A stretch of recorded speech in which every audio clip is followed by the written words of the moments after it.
આજે ટ્રેનમાં ક્યાં જતા હતા તને વઘારેલો રોટલો ને રબડી ને થેપલા ને એવું બધું ખાઈ. હેલો ગાઈસ, ઉભા રહ્યો તમે ખોટી ચેનલમાં થયો મારામાં આવ્યા છો.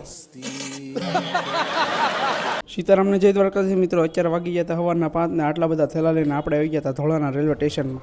આપણે ક્યાં જતા હતા એ જોવું હોય તો તમે છેલ્લે લોગી બના રહેજો. ને આ જો આપણી ટ્રેન આવી ગઈ ને આપણે આપણા કોચમાં ચડી ગયા હતા. ટ્રેન અત્યારે હરિયો કેમ છુક છુક છુક છુક દોડવા માંડી હતી ને આપણે આબુ રોડ પગી ગયા હતા. આબુ રોડની સ્પેશિયલ રબડી લઈ લીધી. રબડી આપણે પછી કાશું. પહેલાં આપણે પાણીની બોટલો ખાલી થઈ ગઈ છે. આપણે પાણીની બોટલો ભરી આવી.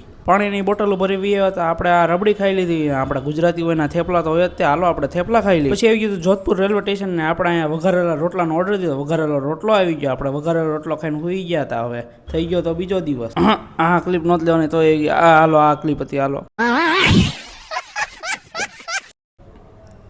હા જો ઓલું કહેતા તો ભૂલી ગયો. અત્યારે આપણે જતા હતા હરિદ્વાર પગવાની એક સ્ટેશનની વાર હતી ત્યાં આપણે બધા થેલા લઈને વી હતા બહાર ને હવે પગવત આવી ગયા હતા. હરિદ્વારનું રેલવે સ્ટેશન આવી ગયું. જોઈ લો તમે કોઈ દી જોયું નહીં હોય. લાગે છે બધા ગુજરાતી ના જ આવું હતું. લીપમાં જગ્યા ન રહેવા દીધી કાંઈ હાલવાની હો. પણ બસ લ્યો આપણો આજનો બ્લોગ અહીંયા સુધી અત્યારે તમે ફોલો કરતા જજો.